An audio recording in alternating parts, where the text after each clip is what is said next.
नमस्ते दोस्तों। आपने जो प्यार दिया मेरे अब तक के वीडियोस को, उसके लिए आपका दिल से शुक्रिया अदा। और हमने ये श्रृंखला शुरू की थी, तब हमारी ये कोशिश थी कि आपको ये समझाएं कि कैसे आप अपने निवेश, अपने बचत के पैसों का संरक्षण कर सकते हो, उसकी रक्षा कर सकते हो, जिसे हम लोग फाइनेंस के भाषा में कहते हैं फाइनेंशियल एसेट्स का सेफ गार्डिंग। तो ये जो सेफ गार्ड्स थे, उस श्रृंखला में सबसे पहले हमने बात की थी इमरजेंसी कैश के बारे में। उसके बाद वाले एपिसोड में हमने बात की थी एक और तरीका है जिसको हम लोग कहते हैं कि आपका एक मेडिक्लेम। और आज के दिन हम तीसरे तरीके की बात करेंगे आपके इंश्योरेंस का सेफगार्ड करने के लिए, जिसे हम लोग कहते हैं टर्म प्लान।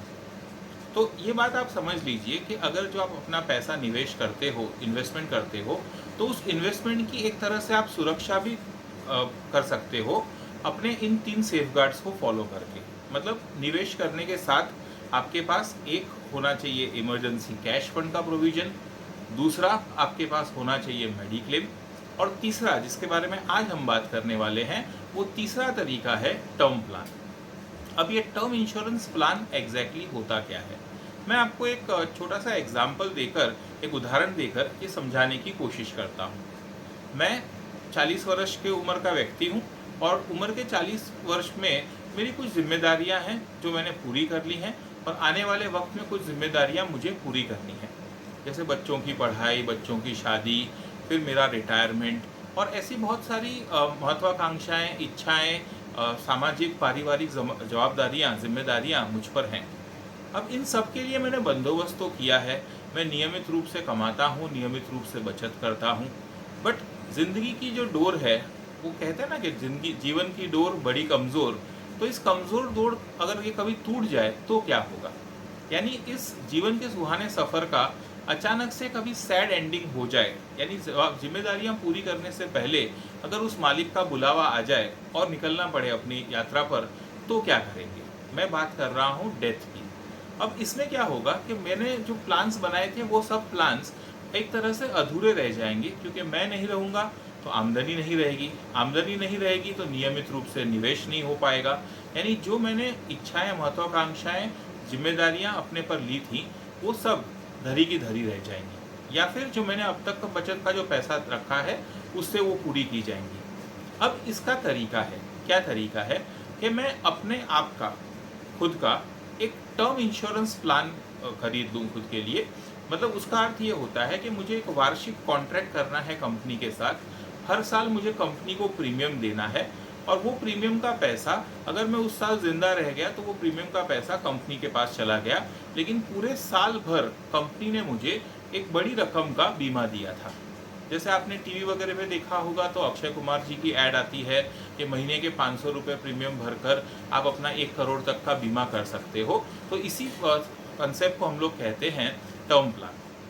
तो इसमें फ़ायदा ये है कि जितनी मेरी वार्षिक आमदनी है, जिसको हम लोग एनुअल इनकम कहते हैं, उस एनुअल इनकम का अगर मैं 20 से 25 गुना रकम का अगर मैं टर्म प्लान ले लेता हूँ, मतलब मान लीजिए कि मेरी वार्षिक आमदनी है 5 लाख रुपए, और मैंने उसका 20 गुना, यानी 5 लाख रुपए का 20 गुना, यानी 1 करोड़ रुपए का टर्म इंश्योरेंस प्लान लिया है, तो मेरी उम्र के हिसाब से उसका प्रीमियम जो है वो 10 से 15 हज़ार रुपये 1 साल का होगा। अब ये 10 से 15 हज़ार रुपये खर्च करके, प्रीमियम पे करके, मैं अपने परिवार की सुरक्षा जो है वो खरीद रहा हूँ। किस तरह से कि मान लीजिए कि मेरी मौत हो जाती है, तो मेरी मौत पर मेरे परिवार को वो 1 लाख रुपए की बीमा राशि मिल जाएगी as a death settlement claim. तो उससे वो 1 करोड़ रुपए, अगर समझ लीजिए कि वो लोग बैंक में फिक्स डिपॉजिट में भी रख दें, तो 5% इंटरेस्ट अगर उनको मिलता है, 5% वार्षिक ब्याज मिलता है, तो उस 5% वार्षिक ब्याज में से 5 लाख रुपए की जो इनकम जनरेट होगी, उस इनकम से मेरे परिवार का खर्चा चलता रहेगा। ये हुआ एक तरीका। अच्छा, अगर आप इस बात से सहमत हैं और टर्म प्लान के बारे में अगर सोच रहे हैं, तो टर्म प्लान लेते वक्त अपने एजेंट से सही तरह से सलाह मशवरा कीजिएगा। और बहुत सारे टर्म प्लान्स ऐसे भी हैं कि जिन टर्म प्लान्स के साथ आपको एडिशनल बेनिफिट मिलता है। ये कोई ज़रूरी नहीं है कि मौत ही हो, दूसरी भी स्थिति निर्माण हो सकती है। कि जहाँ पे मान लीजिए कि मेरे शरीर का कोई अंग काम करना बंद कर दे, मतलब विकलांगता आ जाए, मेरा हाथ पैर कट जाए एक्सीडेंट की वजह से या ऐसी कुछ समस्या हो जाए, तो जिसे हम लोग कहते हैं डिसेबिलिटी, तो उसके अगेंस्ट भी टर्म प्लान में इंश्योरेंस कवर मिलता है। और तीसरा टर्म प्लान का एक फ़ायदा ये होता है कि उसमें एक और ऑप्शन होता है कि जिसमें हम लोग कहते हैं क्रिटिकल इलनेस, यानी ऐसी बीमारियां जो जानलेवा हैं, मतलब कैंसर या किडनी रिलेटेड बीमारियां या फिर ब्रेन स्ट्रोक या फिर पैरालिसिस अटैक या फिर हार्ट अटैक। तो ऐसा कोई अगर क्रिटिकल इलनेस जिसमें 34 अलग अलग बीमारियां इसमें इंश्योरेंस कंपनीज ने आइडेंटिफाई की हैं, तो उसमें से अगर कोई बीमारी मुझे हो जाती है और डॉक्टर लिख कर दे देता है कि हाँ ये व्यक्ति ये बीमारी से पीड़ित है, तो उसके आधार पर कंपनी मुझे एक लमसम पैसा देती है। मैं जिंदा हूँ, वो बीमारी मुझे हुई है, तो उस बीमारी के इलाज का खर्च उस बीमा की रकम से निकल सकता है।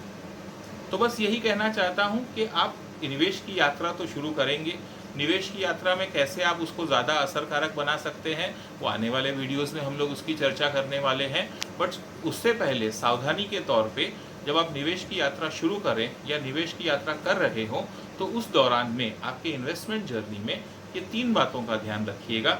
एक, इमरजेंसी कैश, दूसरा आपका मेडिक्लेम, और तीसरा जिसका हमने आज डिस्कशन किया, टर्म प्लान।